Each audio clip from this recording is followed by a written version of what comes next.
Graham, great to have you here in Hong Kong. We're having a look at Big Orange. What do you make of his chances going into the Vase? I think he looks well. Straightforward question, Edward. Is he good enough to beat Highland Reel? He is a really likeable horse. You'll have seen him down under. Tall, long, still a bit gangly. He is a very honest galloper, good quality one.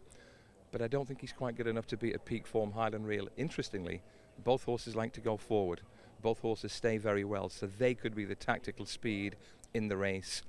But on 9 days out of 10, everyone in Europe and Britain and France and the rest of the world, I think, would choose Highland Reel over Big Orange. Big Orange should run well, but I'd be surprised if he was really good enough. And for Highland Reel, it's been a great season for him, hasn't it?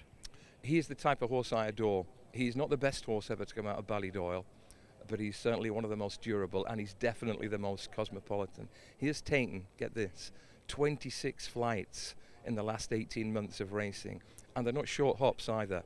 This is his third trip to Hong Kong.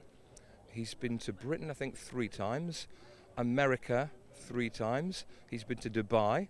He's been to Australia for the Cox Plate. He's been to France 3 times. He's travelled 120,000 kilometres. That's 3 times round the world. You wouldn't mind his air miles? No, you wouldn't exactly. Be getting a few upgrades with those. Do you feel like he's improved too from the 3-year-old that he was to the 4-year-old that he is now? Most definitely. Not by quantum leaps, but steadily and relentlessly. And if he comes out on the track today, if he starts to sweat and wash out, don't worry. That's him. He can produce peak performances on the back of that in the morning and the afternoon. So I think all the signs are green. He's going to be short price, but his form is not just a couple of pounds better than the rest. It's probably 7 or 8 better. The other horse I'd like to get your opinion on too is Grau, who's going to contest the sprint. Yeah, Grau's colourful connections. Richard Fahey's around somewhere. Try to get him later on.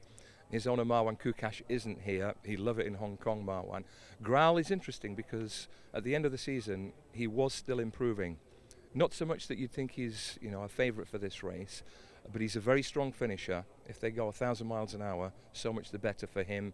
Graham Lee's going to ride. Everyone's hoping for a low draw. We've got Grau and Signs of Blessing from France. He's a different type of horse, not a stalker. He'll be on the speed, not on the lead, but he will be on the speed. And he's a Group 1 winner, so you have to respect him. But we know it's such a hard school for the Euro sprinters to go on against the locals.